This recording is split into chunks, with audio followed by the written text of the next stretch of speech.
Assalamualaikum warahmatullahi wabarakatuh. Pada video kali ini, kami dari kelompok 6 akan membahas mengenai materi akuntansi murabaha. Sebelum itu, izinkan saya memperkenalkan diri. Nama saya Amelia Kartika dengan NIM 7232520001 dan teman saya Cindy Aryani Putri dengan NIM 7232520005. Pengertian akuntansi murabaha. Murabaha adalah akad jual beli yang mana penjual memberitahukan harga pokok dan margin keuntungan kepada pembeli dengan pengganti yang dibenarkan sesuai dengan syariah. Pertukaran dapat dilakukan antara uang dengan barang, barang dengan barang, dan uang dengan uang. Pertukaran uang dengan barang inilah yang biasanya dinamakan dengan jual beli. Jual beli dapat dilakukan secara tunai maupun secara tangguh atau utang. Dasar syariah. Dasar syariah akad murabaha tertuang dalam Quran Surah Al-Baqarah ayat 275 yang artinya Allah telah menghalalkan jual beli dan mengharamkan riba. Adapun untuk pembayaran tangguh tertuang pada Quran Surah Al-Baqarah ayat 280 yang artinya dan jika orang yang berutang itu dalam kesukaran, maka berilah tangguh sampai ia berkelapangan. Pada hadis atau as-sunnah Rasulullah SAW bersabda, ada 3 hal yang mengandung keberkahan: jual beli secara tangguh, muqaradah atau mudarabah, dan mencampur gandum dengan tepung untuk keperluan rumah tangga bukan untuk dijual. Selanjutnya adalah pengawasan. Yang pertama, pengawasan internal. Pengawasan internal merupakan bagian penting dalam sistem kontrol manajemen bank syariah yang bertujuan memastikan seluruh kegiatan operasional termasuk transaksi murabaha berjalan sesuai dengan prinsip syariah dan ketentuan internal bank. Pengawasan ini dilakukan oleh 2 unsur utama. Yang pertama adalah unit audit internal atau internal audit, yang tugas utamanya adalah menilai efektivitas sistem pengendalian internal dan memastikan bahwa seluruh proses transaksi murabaha telah sesuai dengan standar operasional prosedur atau SOP dan PSAK 102. Yang kedua adalah Satuan Kepatuhan Syariah atau Syariah Compliance Unit. Unit ini berfungsi memastikan bahwa setiap kegiatan pembiayaan termasuk murabaha mematuhi fatwa dan pedoman syariah. Yang kedua, ada pengawasan eksternal. Pengawasan eksternal dilakukan oleh pihak di luar struktur organisasi bank dengan tujuan memberikan jaminan independen bahwa operasional bank termasuk pembiayaan murabaha telah sesuai dengan prinsip syariah dan peraturan perundang-undangan yang berlaku.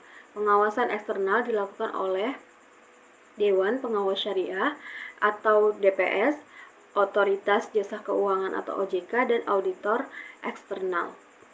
Baik, selanjutnya saya akan menjelaskan jenis akad dalam akuntansi murabaha. Nah, jenis akad dalam akuntansi murabaha terbagi menjadi 2 jenis, yaitu yang pertama, akad murabaha dengan pesanan.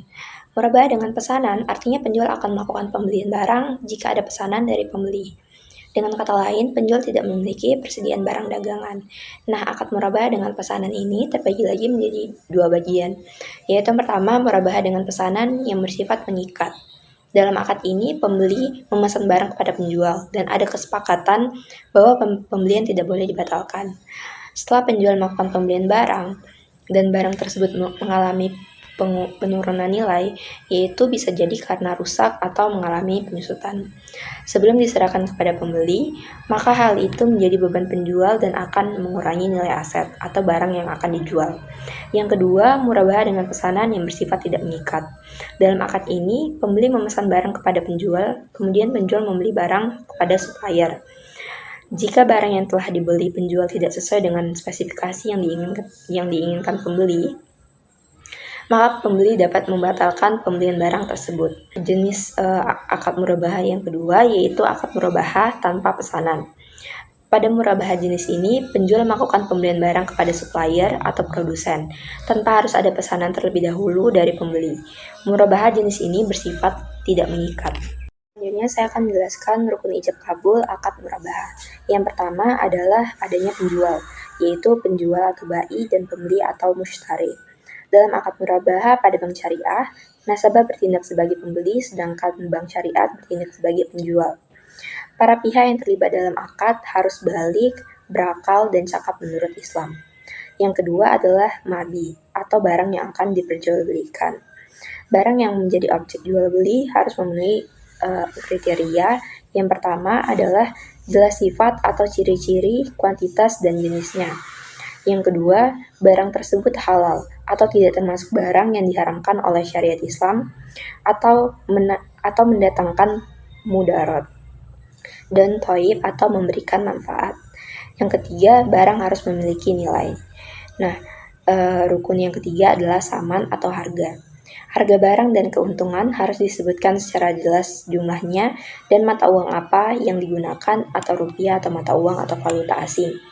Yang kelima adalah sik atau ijab kabul atau pernyataan serah terima atau kontrak. Ijab kabul adalah pernyataan penyerahan barang dari penjual dan pernyataan penerimaan barang oleh pembeli. Selanjutnya saya akan menjelaskan ijab kabul dalam akad murabahah. Dalam akad murabahah, ijab kabul merupakan unsur yang sangat penting karena menjadi bukti terjadinya kesepakatan antara penjual atau bank syariah dan pembeli atau nasabah. Ijab berarti penawaran dari salah satu pihak, sedangkan kabul adalah penerimaan atas penawaran tersebut oleh pihak lainnya. Melalui ijab kabul, terjalinlah kontrak yang sah secara syariah dan mengikat secara hukum. Dalam konteks akuntansi murabahah, proses ijab kabul bukan hanya bersifat formalitas, tetapi juga memiliki makna transparansi, kerelaan, dan kejujuran antara kedua belah pihak. Bank harus menjelaskan dengan benar harga perolehan barang, margin keuntungan yang disepakati, serta cara dan waktu pelaksanaan pembayaran. Sementara itu, nasabah wajib memahami dan menyetujui semua ketentuan tanpa adanya unsur paksaan atau penipuan atau yang bisa disebut gahar. Pernyataan saling rela tersebut dapat dilakukan secara yang pertama verbal atau lisan yang dilakukan secara langsung di hadapan kedua belah pihak atau melalui media audio. Yang kedua tertulis yang berupa perjanjian murabahah yang ditandatangani bersama.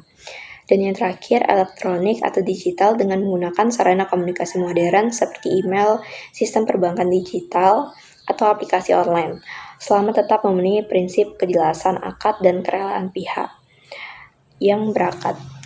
Ini adalah perlakuan PSAK 102.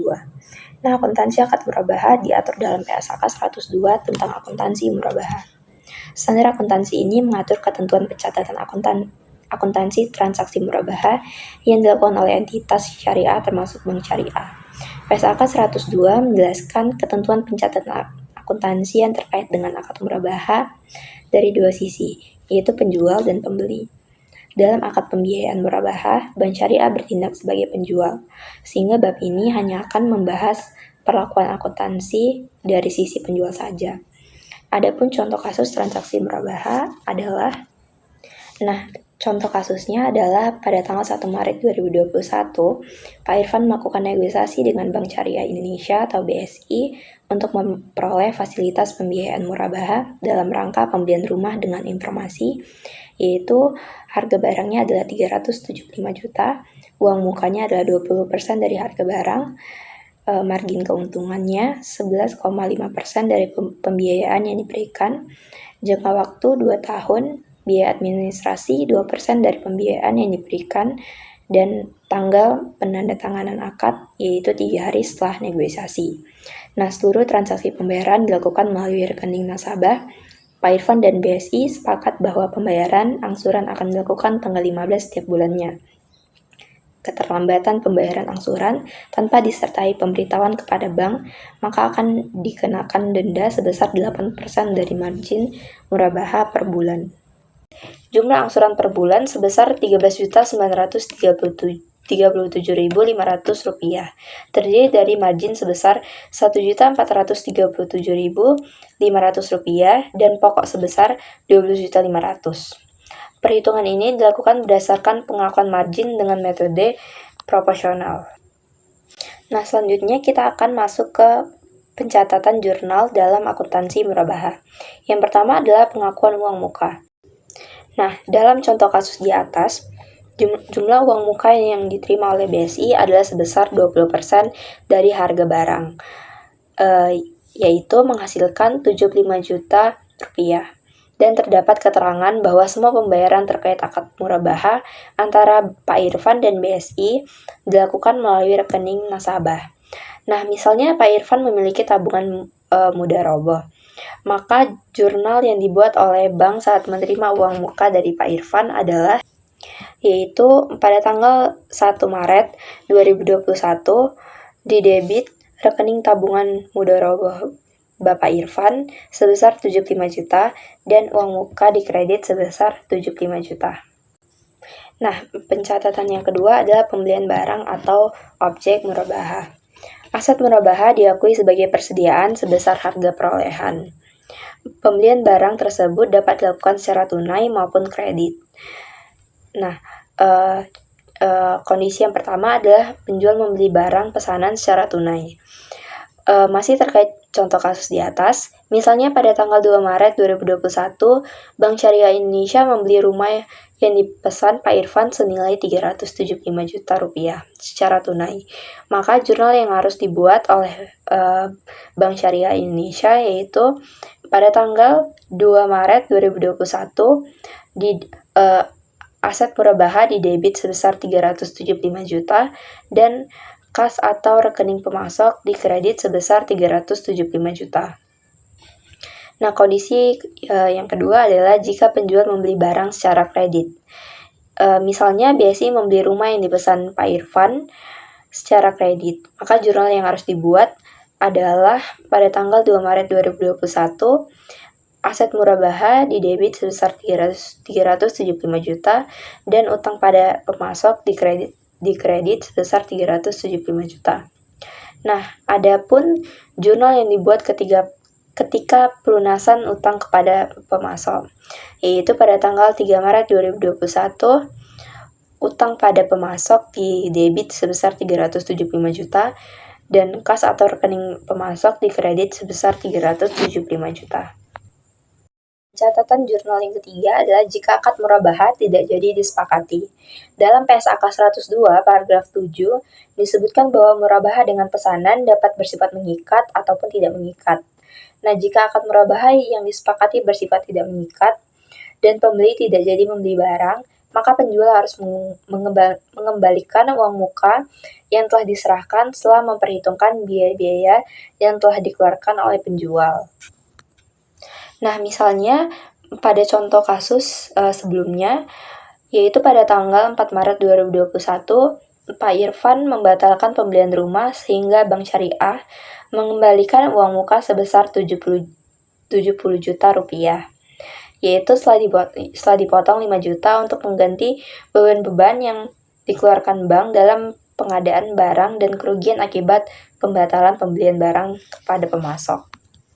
Yaitu jurnalnya pada tanggal 4 Maret 2021, utang lain-lain uang muka murabahah di debit sebesar 75 juta, pendapatan operasional di kredit sebesar 5 juta, dan kas atau rekening tabungan mudharabah Pak Irfan di kredit sebesar 70 juta.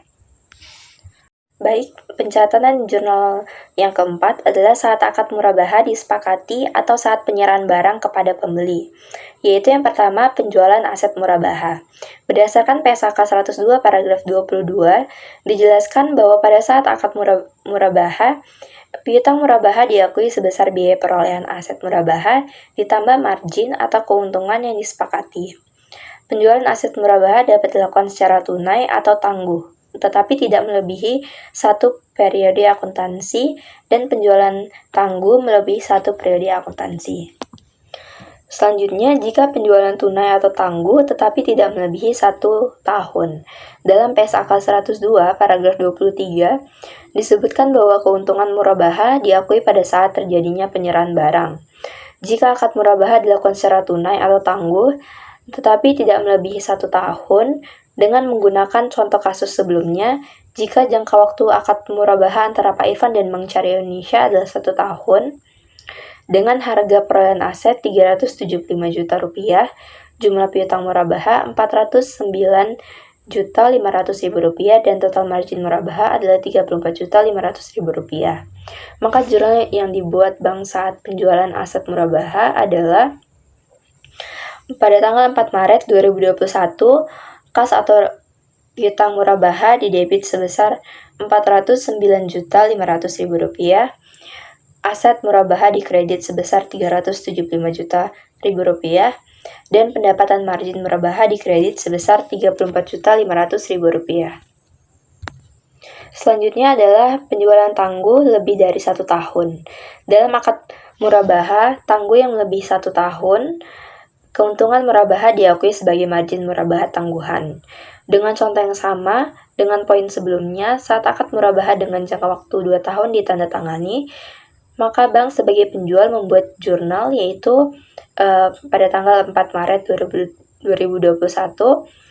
piutang murabahah didebit sebesar Rp409.500.000, aset murabahah dikredit sebesar Rp375.000.000, dan pendapatan margin murabahah tangguhan dikredit sebesar Rp34.500.000. Nah, kondisi selanjutnya adalah jika pengakuan uang muka sebagai pengurang piutang murabahah. Pengakuan uang muka sebagai pengurang piutang dilakukan saat bank mencatat jurnal penjualan murabahah sebagaimana dijelaskan pada poin B. Uang muka yang pada awalnya diakui dengan mendebit rekening nasabah, maka ketika pencatatan penjualan murabahah juga dibuat jurnal untuk mengurangi jumlah piutang murabahah sebesar jumlah uang muka yang diterima dari pembeli. Dalam contoh kasus sebelumnya, Pak Irfan memberikan uang muka sebesar Rp75.000.000 kepada BSI. Maka jurnalnya adalah pada tanggal 4 Maret 2021, utang lain uang muka murabahah didebit sebesar 75 juta dan piutang murabahah dikredit sebesar 75 juta. Pencatatan selanjutnya adalah pencatatan biaya-biaya yang harus ditanggung oleh pembeli. Untuk dapat memproses pembiayaan murabahah, bank mengeluarkan biaya-biaya seperti biaya administrasi, biaya notaris, biaya asuransi, dan biaya lain-lain, yang kemudian biaya tersebut dibebankan kepada nasabah.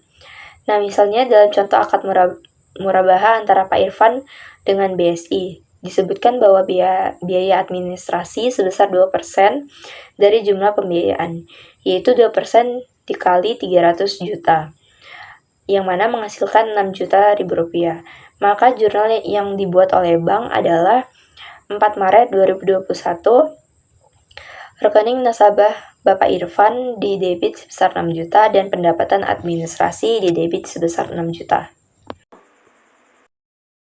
Selanjutnya di sini saya akan membahas mengenai penerimaan angsuran dari nasabah dan pengakuan keuntungan murabahah. Pengakuan keuntungan murabahah dibedakan berdasarkan jangka waktu akad murabahah.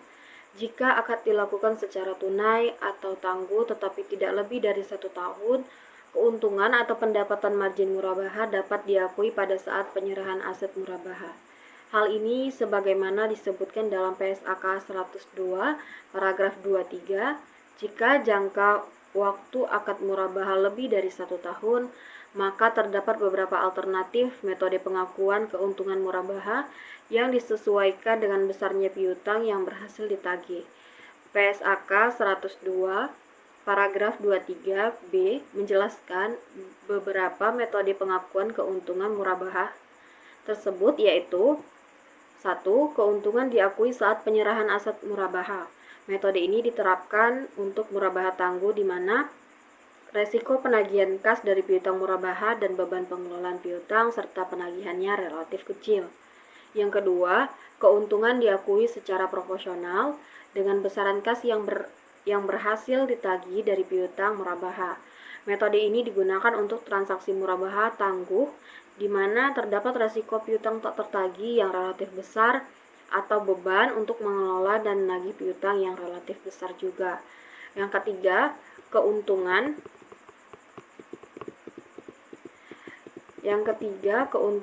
diakui saat seluruh piutang murabahah berhasil ditagih. Metode ini diterapkan untuk transaksi murabahah tangguh di mana risiko piutang tidak tertagih dan beban pengelolaan piutang serta penagihannya cukup besar. Sebagai contoh dalam akad murabaha, yaitu Pak Irfan, Bank Syariah Indonesia menggunakan metode pengakuan keuntungan secara proporsional sesuai dengan besaran kas yang berhasil ditagih. Adapun realisasi pembayaran angsuran yaitu dapat dilihat berdasarkan tabel. Tabel di atas menunjukkan bahwa terdapat 5 pola pembayaran angsuran nasabah, yaitu yang pertama adalah pembayaran angsuran tepat waktu, yang kedua pembayaran angsuran melebihi tanggal jatuh tempo tetapi tidak dikenai denda, yang ketiga pembayaran angsuran sebagian dibayar tepat waktu, sebagian dibayar setelah jatuh tempo atau terlambat, yang keempat adalah pembayaran angsuran terlambat, dan yang kelima adalah pembayaran untuk melunasi sisa angsuran atau piutang lebih awal. Adapun jurnal yang harus dibuat Bank Syariah untuk mencatat pembayaran angsuran tersebut yaitu yang pertama, pembayaran angsuran sesuai dengan tanggal jatuh tempo. Berdasarkan tabel pembayaran angsuran, Pak Irfan membayar angsuran bulan April sesuai dengan tanggal jatuh temponya yang telah disepakati, yaitu tanggal 15. Jurnal yang dibuat oleh Bank Syariah Indonesia saat menerima angsuran pada tanggal 15 April yaitu kas rekening nasabah Bapak Irfan di debit sebesar 13.937.500 dan piutang murabaha di kredit sebesar 13.937.500. Margin murabaha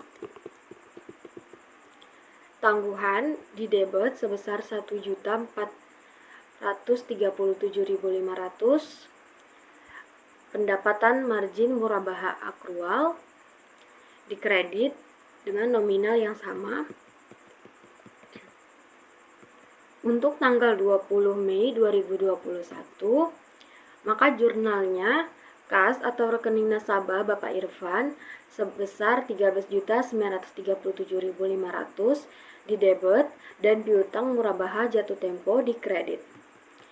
Pendapatan margin murabaha akrual sebesar 1.437.500 di debit dan pendapatan margin murabaha di kredit. Selanjutnya adalah pembayaran angsuran sebagian dibayar tepat waktu, sebagian dibayar setelah tanggal jatuh tempo. Misalnya pada tanggal jatuh tempo bulan Juni yaitu tanggal 15. BSI akan mendebit rekening tabungan Pak Irfan untuk pembayaran angsuran, tetapi saldo rekeningnya tidak mencukupi, yaitu hanya dipotong sebesar 10 juta. Adapun sisa angsuran sebesar 3.937.500 baru dapat dipotong dari rekening Pak Irfan pada tanggal 24 Juni 2021. Maka jurnal yang dibuat bank pada tanggal 15 Juni dan 24 Juni 2021 yaitu pada tanggal 15 Juni 2021 rekening nasabah Bapak Irfan di debit sebesar 10 juta dengan piutang murabaha jatuh tempo sebesar 3.937.500 di debit dan piutang murabaha sebesar 13.937.500 di kredit. Untuk tanggal 15 Juni selanjutnya yaitu margin murabaha tangguhan sebesar 1.437.500 di debit, pendapatan margin murabaha 1.031.390 di kredit dan pendapatan margin murabaha akrual sebesar 406.109 di kredit.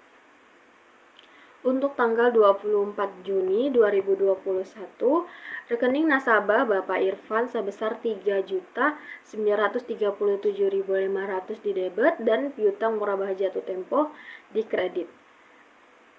Pendapatan margin murabaha akrual sebesar 406.109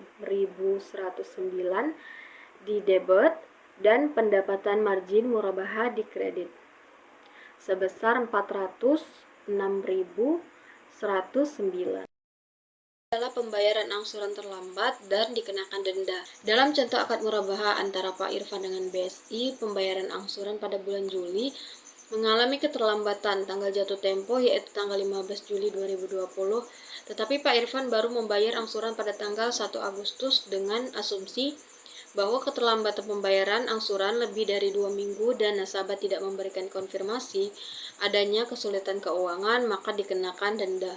Besarnya denda yaitu 8% dari margin murabahah yang belum dibayar pada bulan tersebut. Maka 8% dikali 1.437.500 yaitu 115.000.